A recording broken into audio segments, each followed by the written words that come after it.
Coba bayangin deh, momen-momen paling awal dalam kehidupan, saat dimana seorang bayi baru lahir itu rapuh banget. Setiap detiknya itu sangat berharga.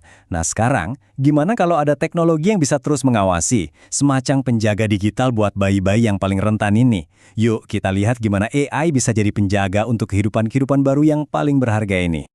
Pertanyaan ini bukan lagi fiksi ilmiah loh. Ini adalah inti dari sebuah penelitian super canggih yang pakai kecerdasan buatan buat menjawab tantangan medis yang sangat nyata dan juga beresiko tinggi. Oke, jadi inti masalahnya itu apa sih? Namanya asfiksia neonatal.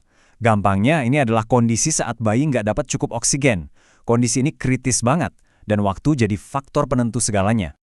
Dan ini tuh bener-bener kayak balapan sama waktu, di mana setiap detik penundaan itu bisa jadi pembeda antara kehidupan yang normal dan cacat seumur hidup. Taruhannya gede banget. Ini bukan cuma soal satu kondisi, tapi bisa merembet ke komplikasi neurologis yang parah, mulai dari kerusakan otak sampai epilepsi. Nah, inilah kenapa deteksi sedini mungkin jadi sangat-sangat krusial. Terus kenapa sih ini susah banget dideteksi? Bukannya dokter dan perawat udah terlatih ya? Tentu saja, tapi mereka juga manusia, dan mereka menghadapi tantangan yang sangat nyata di lapangan. Disinilah letak dilemanya. Di satu sisi, metode tradisional itu sangat bergantung pada pengamatan mata manusia yang kadang bisa lambat dan subjektif. Di sisi lain, pakai AI buat analisis video juga nggak segampang itu. Coba bayangin deh suasana ICU yang super sibuk. Pencahayaan bisa berubah-ubah, banyak peralatan yang menghalangi kamera, dan perubahan warna kulit bayi itu halus banget. Semua itu bikin tugas AI jadi super sulit. Nah, disinilah teknologi baru ini berperan. Para peneliti ini punya ide brilian. Gimana kalau kita kasih para dokter sepasang mata digital yang nggak pernah lelah dan nggak pernah lengah? Dan yang perlu banget kita ingat, teknologi ini bukan buat menggantikan dokter atau perawat, sama sekali bukan. Anggap aja ini sebagai asisten, sebuah sistem peringatan dini yang terus-terusan melek, mencari tanda-tanda bahaya yang mungkin aja terlewat oleh mata manusia yang lelah. Oke, jadi gimana sih cara kerjanya? Yuk kita bedah teknologinya. Ini tuh kayak kita lagi ngajarin komputer buat melihat dan mengerti sesuatu yang sangat spesifik dan detail. Intinya sih, prosesnya ada 4 langkah utama. Pertama, sistemnya ngambil rekaman video terus dibersihin biar gambarnya lebih jernih. Kedua, dia pinter banget bisa nemuin kulit bayinya doang buat dianalisis. Ketiga, sebuah algoritma bakal nentuin tingkat keparahan asfiksianya. Dan yang paling penting, keempat, dia ngecek ulang terus-menerus biar nggak salah kasih alarm sebelum akhirnya ngasih peringatan ke tim medis. Nah, ini dia nih, cetak biru dari keseluruhan sistemnya. Kelihatan rumit kan?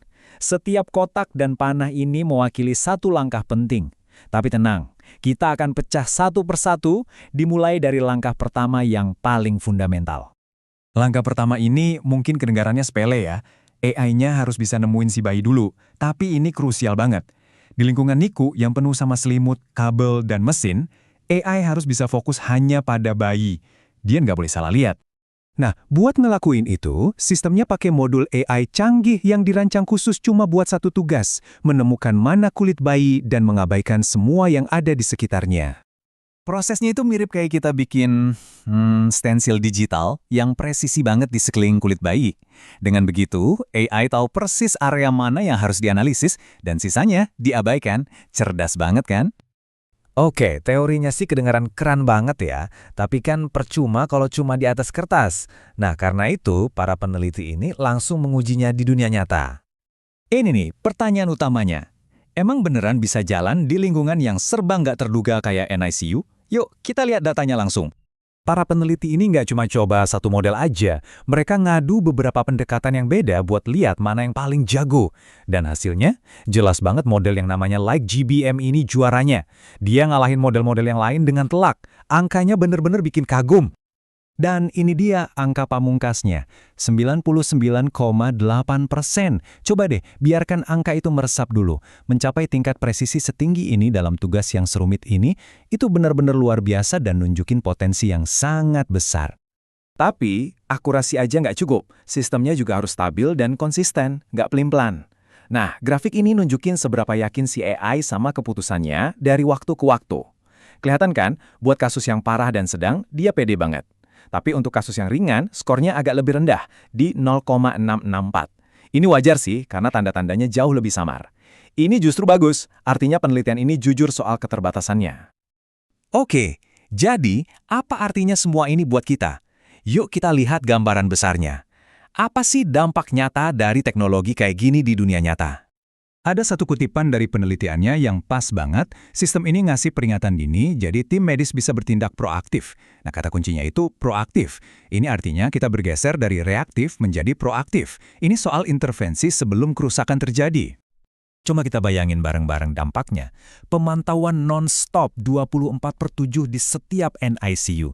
Sebuah sistem peringatan dini yang bisa mencegah kerusakan otak permanen. Ini bisa jadi game changer, apalagi buat rumah sakit yang sumber dayanya terbatas. Dan tentu, yang gak kalah penting, ketenangan batin yang jauh lebih besar buat para orang tua. Nah, ini membawa kita ke pertanyaan terakhir yang bikin kita mikir. Dengan tingkat akurasi dan potensi sebesar ini, mungkinkah malaikat penjaga AI ini bakal jadi standar baru di setiap ruang perawatan bayi di seluruh dunia? Kita mungkin sedang melihat masa depan perawatan neonatal di depan mata kita. Waktu yang akan menjawabnya.